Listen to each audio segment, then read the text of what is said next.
Hello, one and all, and welcome back to another thrilling episode of Off the Dome. I'm your humble interviewer, Jordan Brown, and with me for the very first time is our charity champion. Say hi, charity champion. Hi, charity champion. Hi, Evan. Thank you so much. First of all, a huge thank you for donating to Doctors Without Borders, such an incredibly important cause. I'm very grateful that anyone donated at all, and boy, did I underestimate how many people were going to donate. Believe that. I believe that.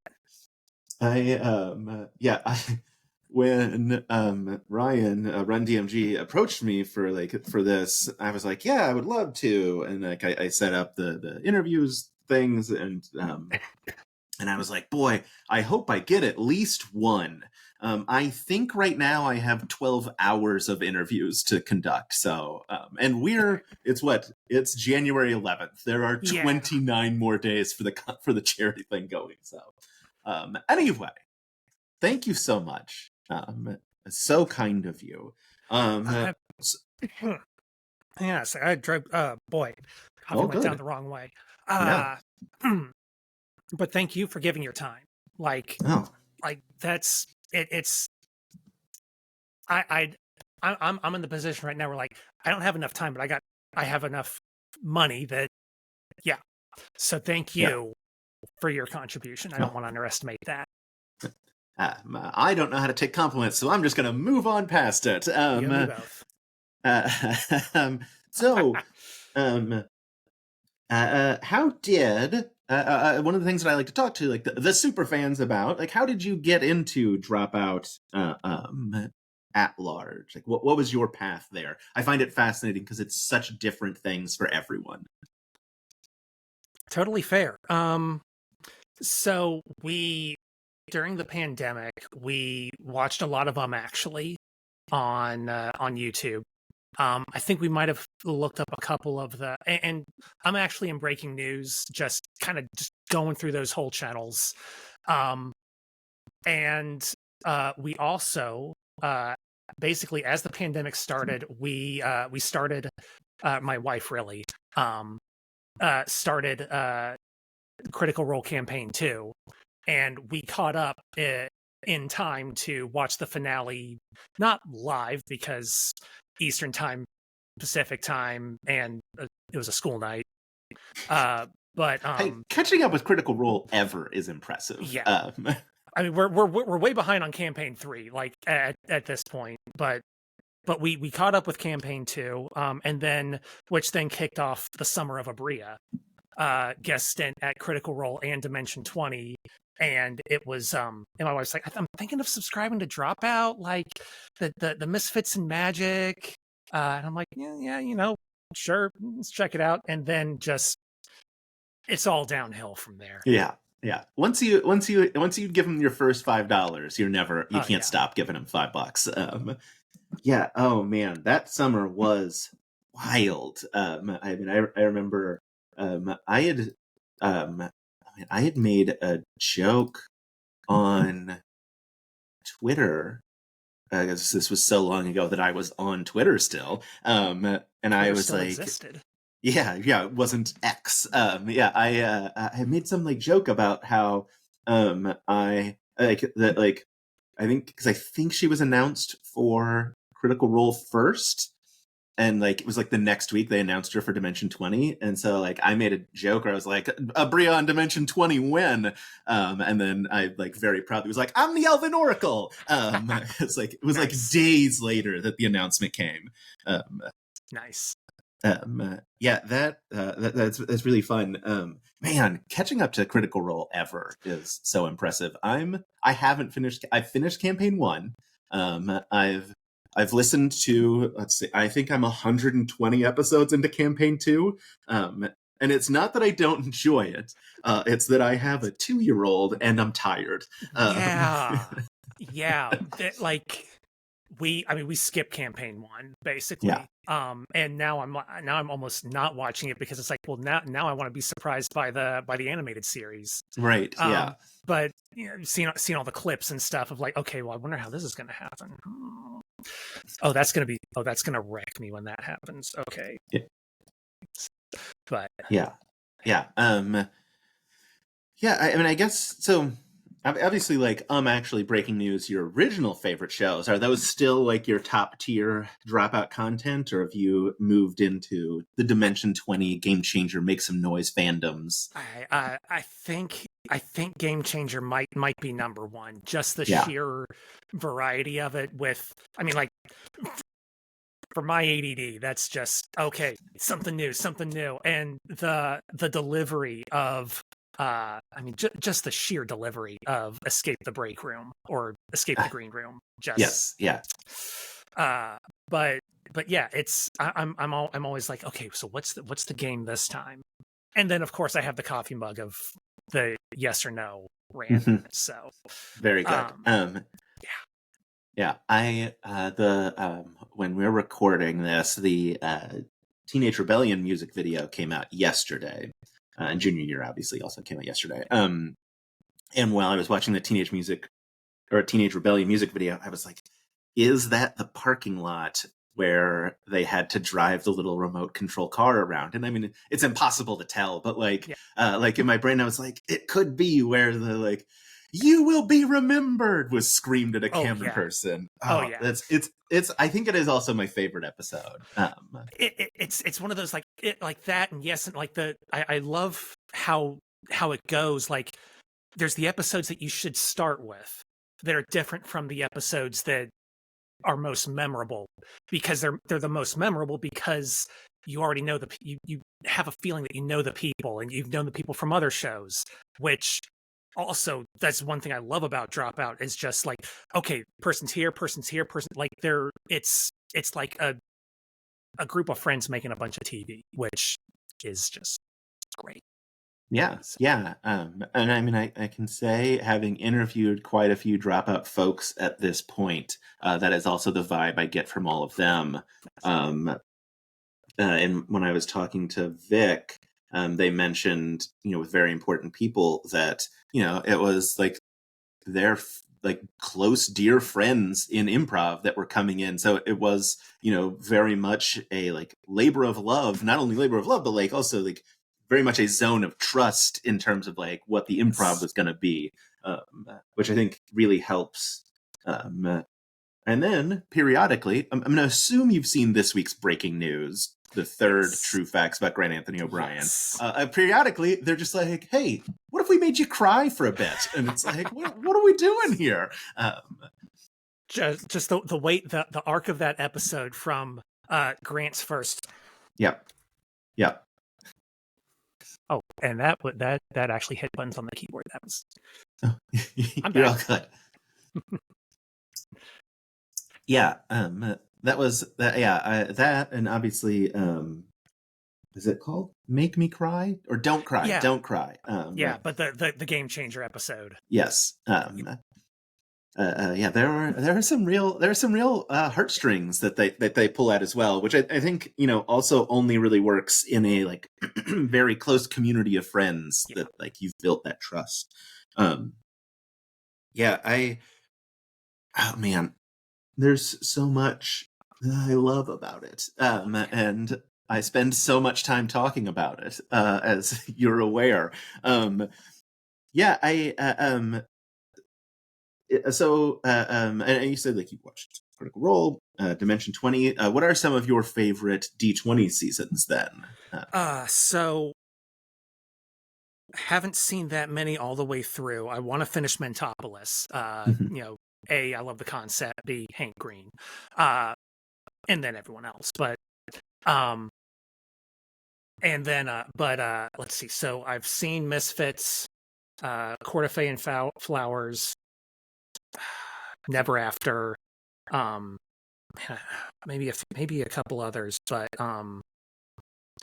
we keep coming back to Akafaf. Mhm. Just like a that's my emotional support actual play. Uh, just like there's a certain number of phrases in our house that you can say for an instant 20 points of psychic damage, and one of them is "You will never know a lonely day." Yeah, So yeah, yeah. Everyone's every time. Yeah, Bria really brings it to the dome when she comes oh in. oh yeah, Yeah, this whole series launched off of the back of Bros End, because I was just so impressed and like just blown away with not only the uh, production quality of it, but also like the performances at the table. Really, really impressive. And yeah, I mean, obviously, I've found a weird success in this space, and which is exciting because that means I get to just keep doing this and talking to all these cool people who build these really cool things. And I know I don't know who all worked on Court of Fame Flowers. Obviously, Rick Perry worked because he does all the seasons. But since there weren't minis, I'm not sure who all in the art department was there. You want And flowers? I'll get you flowers. Yeah. That's definitely one of those. Also, I get to a point where I'm like, boy, I have a lot of there's just like a lot of loose information rattling around in here about who worked on when, because like trying to remember, like, all right, Raven started on, I think they started on like Ravening War, but like Casey McGeorge was there from I don't Misfits and Magic or whatever. Like it's all of those, like, all right, I got to try and keep track of like who was where, and I just have a big notebook with all my notes of like, all right, here's when they started. Smart job with the notebook. I'd yes. be like, with my luck, I'd be like, okay, I'd get halfway through and it's like, okay, well, I've already forgotten half of everything, but might as well start now. Yeah, so. I mean, that is also generally how I often feel. But yeah, I at least have like usually like okay, this is where you started, like what roughly around when, and then I can like try to keep track of who I'm talking to, because they're all also very cool and have like very interesting stuff. Yeah. We were really excited to watch the Rick Perry doc. Yeah. When that came out, that was a good look. So. Yeah. Another one of Dropout's unexpectedly making me cry things, when like Rick's talking about his kids, as well as like him talking about like what he would say to his younger self at the end. Oof, got me rough. I actually I sent him a DM because I was like, because I'm 40, and I was like, I hope your advice, because the advice is so good. I was like, I hope it can apply to a 40-year-old. And he was like, I think I was basically 40 when I started working on D20. And I was like, all right, great. As someone that just turned 38, thank you. Yeah. So. Yeah. So yes, it's never too late to find your like community of weirdos to chat about the things you love, as I have apparently found out. And we're all glad you did. Yeah, thank you. So obviously, I'm assuming then if you were making a D20 season, I'm assuming Abria is at the helm based on the seasons that you have watched. Well, it's also they also tend to be shorter seasons. Yes, that's true. Part of it. Yeah. Let's see. So if I were going to populate the dome. Yeah. Who's your dream table?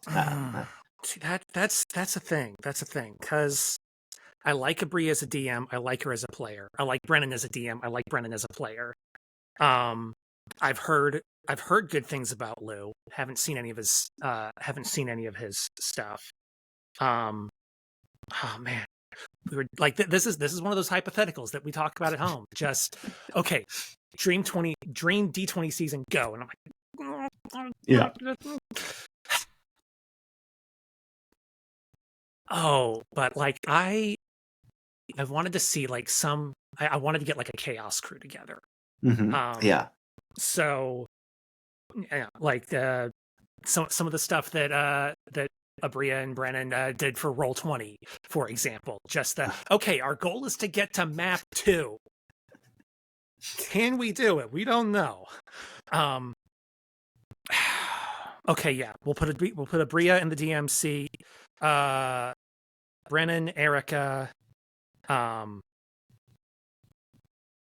mean, if you're looking for chaos, like you Yeah. got your Oh Sam yeah. No. Riegel, you got your Laura Yeah. Baileys that you can bring over. I think both of them. Yeah. It was. Yeah. Sam and Laura. Let's get some fluffernutter action. Yeah, and Um. then I mean, always a classic chaos agent and Emily Oh, Axford. yes. Um, uh, And then I'll say I'll just say Zach, just because I feel like he could he could do a good job leaning into the chaos, but not look like he's leaning into the chaos. Zach, yeah, I absolutely agree. Yeah, I think Zach is. I don't think anyone is like underrated because I think there is plenty of love to go around. I just see more vocal love for folks, and yeah, Zach, like I think like um, hits those beats of like I can really lean into whatever silliness you want to do at any moment. Yeah. Do you have thoughts on like genre you would like to see? Uh, So I I so I am a sucker for multiverses, which I'm sure Marvel just loves, but yeah. Um, but like also in real life, which is why I like all the people on Dropout showing up on each other's shows. Real life multiverse. Um, so maybe some kind of sci-fi mashup. And now I'm realizing I should probably watch the Starstruck season. But yeah, probably something along those lines. Some kind of either sci-fi or sci-fi fantasy mashup, and just you use the environment, go crazy, and you know it's the what I would fully expect. I would fully expect to just laugh my you can insert swear. You can okay swear. It's fine. laugh my ass off for the first 5 episodes, and then the finale just absolutely sobbing. Yep. Um, That's a because how solid Abria. That's a solid Abria arc right oh there. yeah. Yeah, I will say the when I talked to the production folks at the end of Bros End, we talked a little bit about like what they would like to build that they haven't, and a couple of people talked about sci-fi because Hmm. if you since you haven't watched Starstruck, they use Tailspire for Starstruck, so it's all like digital, which is Yeah. incredible and like really fits the like mood of Starstruck. But like part of me also was like, God, I want to see some Rick Perry sci-fi Oh, sets. Like, oh yeah. it would be very fun. Like what they did with Mentopolis and the lights and the Yeah, environment, basically. Like yeah, some yeah, stuff like that. yeah. I love getting to see new systems because I don't have a ton of experience playing. And so yeah, like getting to see like kids on brooms for Misfits, and then I mean a modified 5e in a Quarter Fan Flowers, and then yeah, kids on bikes heavily, well not heavily modified, but swapped to Noir for Oh yeah. Mentopolis was also very fun. I'm assuming you play based on your interests. I want to play. And it's a matter of I know there's online communities out there. It's just a matter of no, my spare time right now is this or this other thing. So we did have a group of a few friends kind of in town and around the region towards the beginning of the pandemic, but that kind of the DM's like, actually I need to rework some stuff, and then the game kind of fell apart. So, Yeah. but I had my little gnome druid that was the first one to push the button in every situation. So they had to Really rescue. They had to rescue me from something. embracing your inner chaos agent. Oh Yeah, I yeah, I know. I am in the fantasy world. I want to make stuff happen. I'm not yeah, just gonna no. yeah. I mean, look, it's Yeah. there. You put something in front of your players as a DM. You want them to touch it because it's gonna move the story forward. I don't want you to spend 30 minutes trying to figure out how to open a door. I want you to lick the magical item for reasons that are Yes. incoherent. Yes. Yeah, yeah, it's super fun. I will. I mean, if you're looking for games, I will plug Start Playing Games. All right. I know the person that runs it, and it's obviously like you can find games to play, and uh, everything I've ever seen people talk about, it's super good, and also has an absolute just like slew of games available. So it's not just like 5e; it's every like more games than I knew existed when I was like scrolling through the list of games that are available. Um, and also like a lot of really good, like I mean, obviously like professional DMs that are available on there. And one of the things that I like is they have like reviews and stuff that you can see if people like people are pretty like consistently like this is the kind of game that I like to play, and you can kind of like look All around right. in that if you're in the market. I will have to check that out.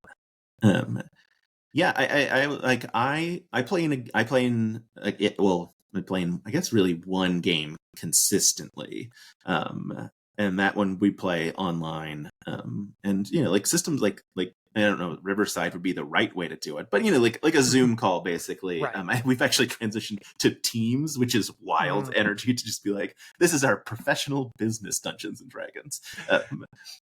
Yeah, Um, I think we already had a Discord, so it was just yeah, that. yeah. But yeah, I enjoy the old online play pretty well. Uh, uh, um, so I mean, I don't have any idea what you do. All right. If you want to share, you Yeah. can. Oh, I Um, let me tell you. So I'm a software engineer. Uh, Day job is uh, working for a education company. But I am really kind of going full hog into work, working on a social media type app. The one sentence version is uh, everything's a blog. Your Instagram profile is a blog. Your TikTok profile, it's a blog. It's your posts in reverse order at a dedicated place. So let's make blogs work more like social media, and give ourselves more ownership of what we're doing and more control over what we're seeing. So, um, yeah, it's very cool. I'll go ahead and plug it. You can edit it out if you want. Yeah. But it's a small blog, SMOL blog.com.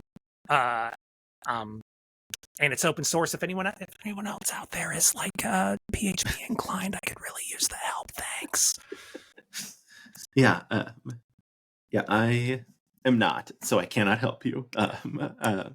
But we love to see open source. Yeah, So you're who I'm building it for. So yeah, I that's very cool. I my question was originally going to be like, is there like a dream job you would want with Dropout? Like if you know like, but you know, if you already live in your dream, but yeah, what's like dream position at Dropout? okay, so dream position. So I mean, my foot in the door is, hey, do you guys need some social media software? But uh, um, but oh no, but like I also like freshman year of college, I had cable for the first time, and that cable had Tech TV. Then it was Tech TV G4 Tech TV, became G4 by the end of the year, and that's a whole story. But like it was like, okay, I want to be on TV. I don't know what I want to do on TV, but I want to be on TV. So I don't know. So I'd say dream job with Dropout would be running my own show, but I don't know what that show would be. So just get me in the building somewhere. Yeah, yeah. I mean, look, G4 is prime for a third comeback. Is that where we're at this Yeah. point? Yeah. They every time it happens, I'm like, it's back, and then like 6 months later, I'm like, Yeah. Yeah. I was like, okay, when did they film that Dirty Laundry episode, and did it still exist when they filmed it? yeah, yeah. Yeah, I should also say though, I don't know, dream job at Dropout is probably not a question I should ask people because it implies that I have any say in anything, and I do not. Oh no. We're just jabbing. Yeah. Just Yeah, one of the things that it doesn't happen as often, but there was definitely like a good clip of I would post something and people like I would post something about not like something where I mentioned that I don't work at Dropout, and people be like, "You don't work at Dropout?" I'm like, "No, I in fact don't.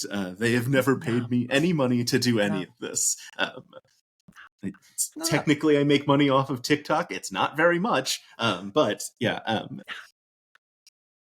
No, it's no that keeps things kind of honest, maybe. Yeah, I'm sure you'd like to be paid by him though.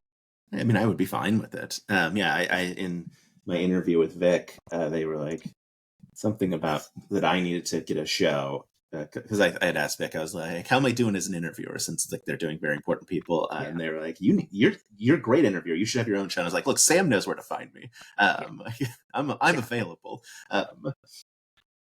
Yeah, I did appreciate your video of, hey, if you do sit down for an interview with Dropout, don't ask Sam where he's from. Yeah.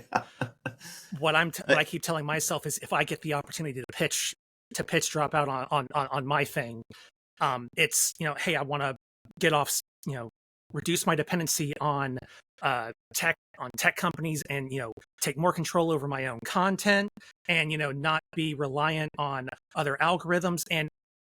But I don't have to tell you guys this because, well, you've been here the whole time.